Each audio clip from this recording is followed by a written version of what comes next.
வீர வணக்கம் வீர வணக்கம் வீர வணக்கம் வீர வணக்கம் மொழிப்போர் தியாகிகளுக்கு வீர வணக்கம் மொழிப்போர் தியாகிகளுக்கு வீர வணக்கம் வீர வணக்கம் வீர வணக்கம் வீர வணக்கம் வீர வணக்கம் வீர வணக்கம் வீர வணக்கம் வீர வணக்கம் வீர வணக்கம் இந்திய எதிர்ப்பு தியாகிகளுக்கு இந்திய எதிர்ப்பு தியாகிகளுக்கு வீர வணக்கம் வீர வணக்கம் வீர வணக்கம் வீர வணக்கம் வீர வணக்கம் வீர வணக்கம் வீர வணக்கம் வீர வணக்கம் தாளமுத்து நடராசன் புகழ் தாளமுத்து நடராஜன் புகழ் தாளமுத்து நடராசன் புகழ் தாளமுத்து நடராசன் புகழ் அறிவாசான் தந்தை பெரியார் புகழ் அறிவாசான் தந்தை பெரியார் புகழ் பேரறிஞர் அண்ணா புகழ் பேரறிஞர் அண்ணா புகழ் பேரறிஞர் அண்ணா புகழ் முத்தமிழ் அறிஞர் டாக்டர் கலைஞர் புகழ் முத்தமிழ் அறிஞர் டாக்டர் கலைஞர் புகழ் முத்தமிழ் அறிஞர் டாக்டர் கலைஞர் புகழ் முத்தமிழ் அறிஞர் டாக்டர் கலைஞர் புகழ் திராவிட மாடல் நல்லாட்சி திராவிட மாடல் நல்லாட்சி திராவிட மாடல் நல்லாட்சி திராவிட மாடல் நல்லாட்சி தந்தை பெரியார் புகழ் தந்தை பெரியார் புகழ் தந்தை பெரியார் புகழ் தந்தை பெரியார் புகழ் பேரறிஞர் அண்ணா புகழ் பேரறிஞர் அண்ணா புகழ் பேரறிஞர் அண்ணா புகழ் முத்தமிழ் அறிஞர் டாக்டர் கலைஞர் புகழ் முத்தமிழ் அறிஞர் டாக்டர் கலைஞர் புகழ் திராவிட மாடல் நல்லாட்சி திராவிட மாடல் நல்லாட்சி. பெரியார் அவர்கள் இந்திய ஆதிக்கம் வர பார்க்கிறது, எச்சரிக்கை எச்சரிக்கை என்று அவர் காக்கிநாடா மாநாட்டிலும் மற்ற மாநாடுகளிலும் அவர் பேசினார். இந்தி ரகசியம், ஆரிய புரட்சி என்று குடியரசு இதழிலே தொடர்ந்து எழுதினார். இந்த விழிப்புணர்வு ஏற்படுத்தப்பட்டது. பிறகு போராட்ட களத்திலே தந்தை பெரியாரும் திராவிடர் கழக தோழர்களும் குதித்தனர்.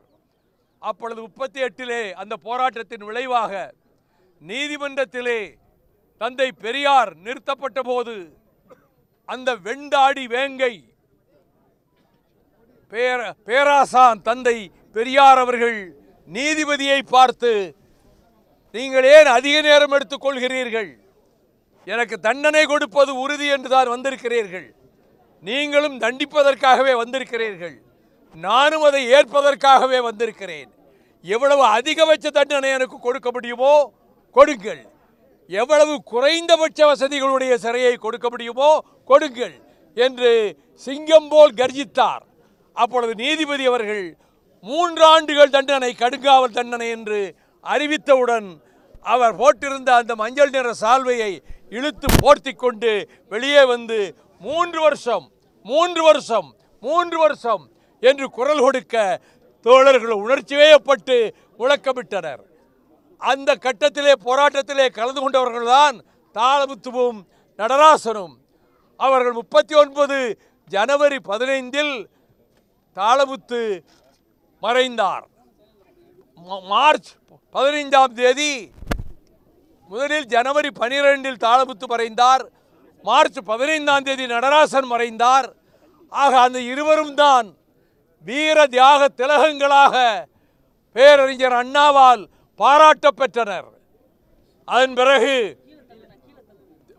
தாளமுத்து நடராசன் மாளிகை என்று டாக்டர் கலைஞர் முதலமைச்சராக இருந்தபோது அரசு கட்டிடத்துக்கு பெயர் சூட்டினார். 1994 ஜனவரி 25 இதே நாளில் நான் ஆயிரக்கணக்கான தோழர்களுடன் திராவிட முன்னேற்ற கழகத்திலிருந்து நான் வெளியேற்றப்பட்ட அந்த காலத்தில் இங்கே வந்தேன். ஜீவனும் மற்ற தோழர்களும் அழைத்து வந்தார்கள். முள்ளும் புதருமாக, சேரும் சகதியுமாக, மனங்களிக்கின்ற இடமாக இது வருகிற வழியெல்லாம் அவ்வளவு அருவருப்பாக இருந்தது. மிகுந்த மனவேதனையோடு வந்து இங்கே இந்த நிலை மாற வேண்டும், இது சுத்தப்படுத்தப்பட வேண்டும், இந்த இடத்திலே தாளமுத்து நடராஜனுடைய அந்த தியாக மாணிக்கங்களினுடைய கல்லறை கவனிக்கப்பட வேண்டும், பராமரிக்கப்பட வேண்டும், பார்ப்போர் கண்களுக்கு அது ஒரு புனிதமான இடம் என்ற எண்ணம் ஏற்பட வேண்டும் என்று நான் இந்த இடத்திலே வைத்துதான் பேசினேன். 1994 ஜனவரி 25 ஆண்டுதோறும் அதற்கு பிறகு ஜனவரி 25 காலையில் நாங்கள் தோழர்கள் வருவதை வழக்கமாக கொண்டிருந்தோம். ஒரு ஆண்டு விராலிமலை சண்முகத்தினுடைய நினைவுக்காக திருச்சிக்கு சென்றேன்.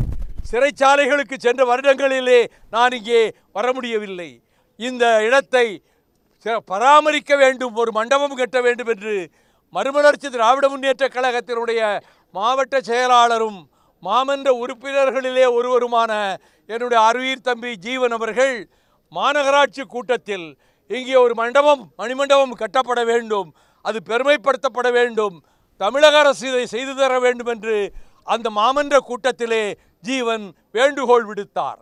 அதனை ஏற்றுக்கொண்ட தளபதி மு.க. ஸ்டாலின் அவர்கள், திராவிட மாடல் நல்லாட்சி நடத்துகின்ற தளபதி ஸ்டாலின் அவர்கள், முதலமைச்சர் அவர்கள் இந்த மணிமண்டபத்தை புதுப்பித்து இந்த வழியிலே இருக்கக்கூடிய எல்லா இடங்களையும் சுத்தப்படுத்த ஏற்பாடு செய்து அதனுடைய பெருமையை ஓங்கச் செய்தார்.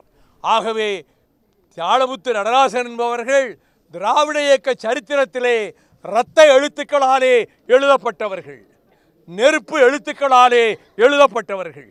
அவர்களுடைய புகழை நெஞ்சிலே தாங்கி இருக்கிற நாங்கள் தந்தை பெரியாரை, பேரறிஞர் அண்ணாவை, டாக்டர் கலைஞரை நெஞ்சிலே போற்றுகின்றவர்களாகும்.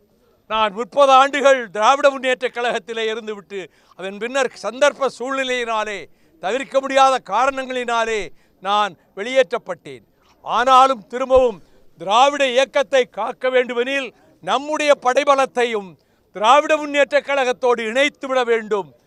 கட்சியே அல்ல, இந்த படைபலத்தை போராட்ட களங்களுக்கு, கொள்கைகளை காப்பாற்றுவதற்கு, சிறைச்சாலை செல்வதற்கு பயன்படுத்தி கொள்ள வேண்டும். நாம் வீணாக போகக்கூடாது. அதைவிட திராவிட முன்னேற்ற கழகத்துக்கும் நம் பலத்தை சேர்த்து கொடுத்தால் அது தமிழ்நாட்டுக்கும் திராவிட இயக்கத்துக்கும் செய்கின்ற நற்பணியாக இருக்கும் என்று கருதி உயர்நிலை குழுவிலும் பொதுக்குழுவிலும் முடிவெடுத்து திராவிட முன்னேற்ற கழகத்தோடு கரம் கோர்த்தோம்.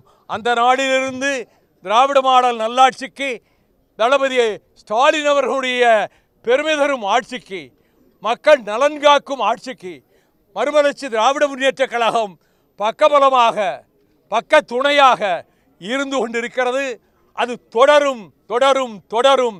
திராவிட இயக்கம் விண்ணும் மண்ணும் இருக்கும் வரை, ஓடும் நதிகளும் மலைகளும் இருக்கின்ற வரை, இந்த பூமி இருக்கின்ற வரை திராவிட இயக்கத்தினுடைய புகழ் நிலைக்கும், தாளமுத்து நடராஜனுடைய பெயர் நிலைக்கும், தந்தை பெரியாரின் பெயர் நிலைத்து நிற்கும். அதை யாரும் சிதைக்க முடியாது. அண்ணாவின் புகழும் கலைஞர் அவர்களின் புகழும் நிலைத்து நிற்கக்கூடிய ஏற்பாடுகளை திராவிட மாடல் நல்லாட்சி நடத்துகின்ற என் ஆருயிர் சகோதரர் தளபதி ஸ்டாலின் செய்து வருகிறார். அவர் புகழும் வாழ்க என கூறி மீண்டும் வருகை தந்திருக்கக்கூடிய தோழர்கள் அனைவருக்கும் இது நம்முடைய கடமை என்ற உணர்வோடு ஆண்டுதோறும் வருவோம். உங்கள் பண்பாட்டுக்கு நான் தலைவணங்கி நன்றி தெரிவித்துக் கொள்கிறேன். வணக்கம்.